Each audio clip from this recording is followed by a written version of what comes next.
கட்சிக்கு கடைசி வரைக்கும் உண்மையா இருக்கணும். கட்சிக்கு சில விஷயங்கள் அவங்க அஜித் சொல்ல ஆர்னல் சொல்றாங்கன்னா அப்படி உண்மையா இல்லையா? அதாவது ஒருத்தங்க உண்மையா இல்லன்றத விட, கட்சி தலைமை சொல்லக்கூடியத கட்டுப்பட்டு செயல்படணும் சார். இல்ல கட்சிக்கே அவங்களுக்கு நான் ஆதங்கம் இருக்காதா? நான் இவ்வளவு கட்சி பணிய செஞ்சேன். இந்த மாவட்டத்த என்னோட முகமா மாத்தி அஜிதா இருக்கிறேன். ஆக்னல் மாரி எல்லாருமே அப்போ கட்சிய எதிர்த்து இறங்கிட்டாங்கன்னா, அப்ப என்ன மாரி சூழ்நிலை ஏற்படும்? இல்ல அவங்க சார் அது வந்து ஒரு தப்பான முன்னுதாரணமா போக்கூடாது. இப்போ அவங்களோட உழைப்ப யாருமே இங்க குறை சொல்லல. ம். அவங்க உழைப்ப பத்தி எங்க தமிழக வெற்றி கழகத்துல யார கேட்டாலுமே ரொம்ப பெருமையா பேசுவாங்க. அதே தலைமை சொல்லும்பொழுது, தலைமைக்கு சில விஷயங்கள கட்டுப்பட்டு செயல்படணும் அப்படின்றது தான் வந்து அதாவது ஒரு அடிப்படை நாகரிகமான ஒரு விஷயம். நாகரிகம்ன்றத தாண்டி இப்போ ஒரு வேட்பாளர் நிறுத்தியிருக்காங்க.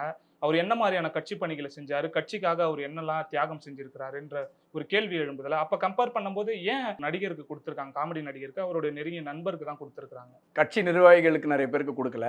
மாற்று கட்சியினர்லேருந்து வந்தவங்களுக்கு குடுத்துருக்காங்க. கட்சியில உழைச்சவங்களுக்கு குடுக்கல அப்படின்னா, நீங்க தமிழக வெற்றி கழகத்தில குடுத்துருக்கிற மாரி எங்கேயுமே குடுத்துருக்க முடியாது சார். ஏன் நான் அத ஒரு ஒரு சின்ன உதாரணமா நான் சொல்றேன். அதாவது பிஜேபில அண்ணாமலைக்கு ஏன் குடுக்கல? அப்படின்னு யாராவது கேள்வி கேட்கிறீங்களா?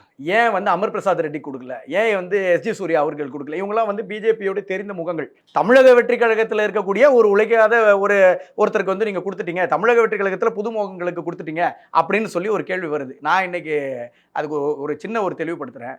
ஒரு தலைமை வந்து இந்த சூழலுக்கு ஏற்றா மாரி அந்த தொகுதியில இன்னார நிறுத்தினால் நம்ம தமிழக வெற்றி கழகத்திற்கும் சரி, நிர்வாகிகளுக்கும் சரி அது ஒரு பாதுகாப்பான சூழ்நிலையா அமையும். இவங்களால வந்து இவர்களை எதிர்கொண்டு நிற்க முடியும்ன்ற ஒரு சூழல் அந்த இடத்துல இருக்கு அப்படின்றதெல்லாம் முடிவு பண்ணி ஒரு கமிட்டி அமைச்சு அந்த கமிட்டி மூலியமா தேர்வெடுத்த வேட்பாளர்கள் தான் இத்தனை பேருமே தவிர்த்து